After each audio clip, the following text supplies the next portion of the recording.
O novo relatório da Organização Meteorológica Mundial, divulgado hoje, mostra que o ritmo acelerado do derretimento das geleiras pode desencadear impactos em cadeias e é o segundo fator de elevação do nível do mar.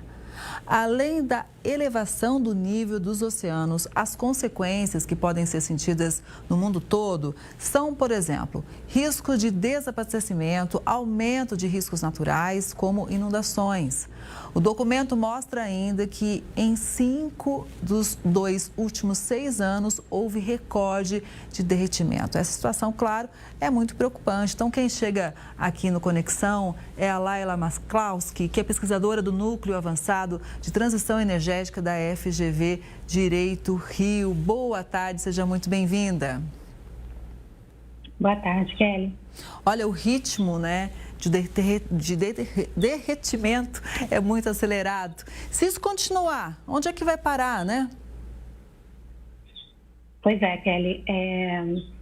Considerando que o tema ambiental é bastante complexo, né, as ações que a gente tem que tomar, tanto aqui no Brasil quanto no mundo, devem ser complexas também.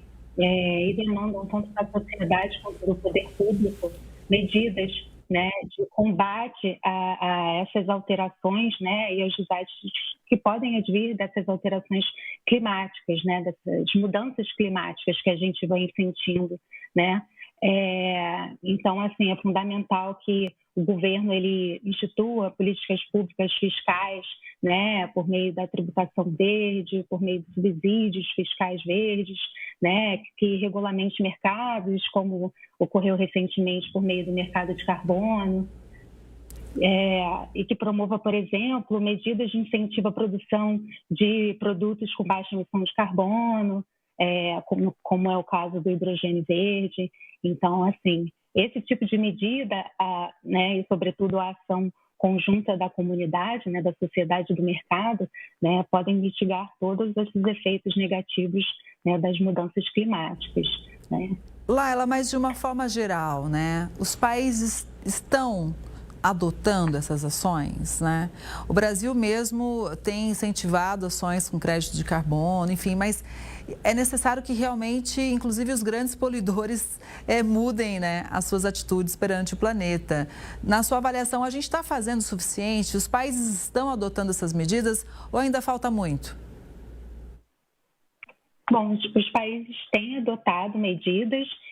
Na maior parte das vezes, as medidas são diferentes conforme as nações, né? A Alemanha, por exemplo, ela vem observando os efeitos dessas mudanças climáticas, né, e tomando medidas nesse sentido desde a década de 90.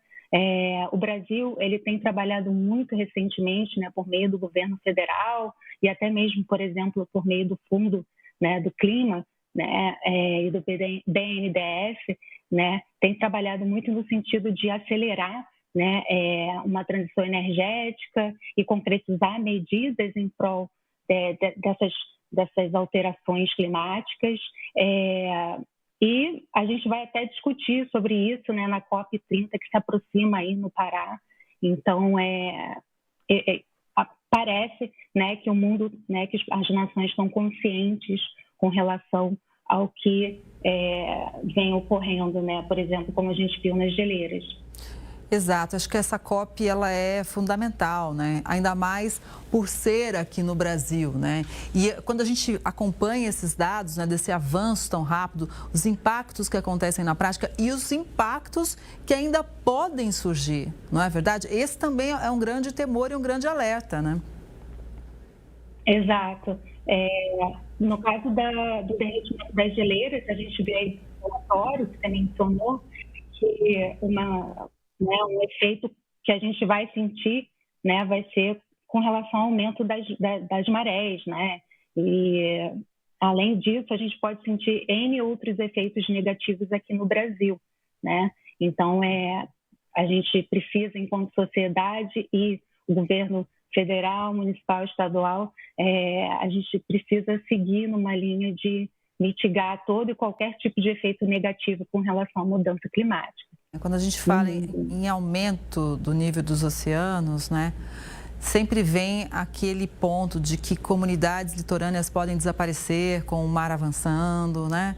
Mas tem também a questão de mudanças do clima, né? Tudo que pode acontecer com a produção de alimentos no mundo. Então, são várias questões que têm que ser observadas com muita atenção e prioridade, né, Laila? Exatamente, você está certíssima. Laila, você chamou atenção sobre um ponto agora há pouco que eu acho legal a gente destacar, né? Que é o seguinte: o Banco Nacional do Desenvolvimento Econômico Social, BNDES, aprovou mais de 10 bilhões de reais para o Fundo do Clima. Esses recursos são para a expansão de projetos de fontes renováveis. No Nordeste, por exemplo, vão servir para programas de produção de energia eólica e solar. O Fundo do Clima é considerado um dos principais no Brasil para a diminuição, inclusive adaptação dos efeitos das mudanças climáticas. Como é que você avalia, né, essa questão do investimento? É suficiente? Vai ajudar? Qual que é a análise? Bom, como você até que me questionou no início dessa nossa conversa, né?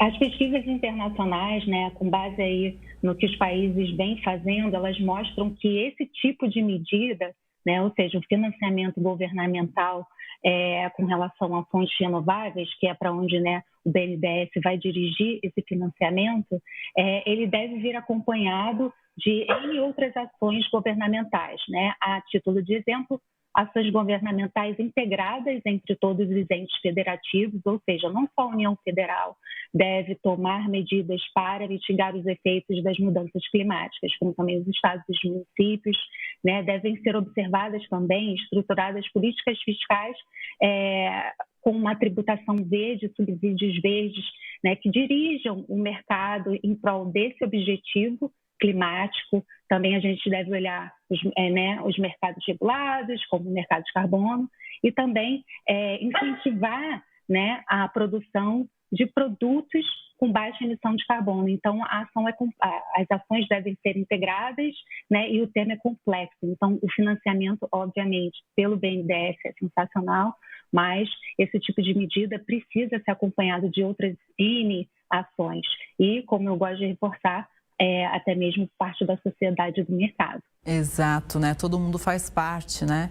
Muito obrigada, viu, Laila, pela análise. Foi importante te ouvir. Uma boa tarde, um ótimo fim de semana. Igualmente. Obrigada mais uma vez.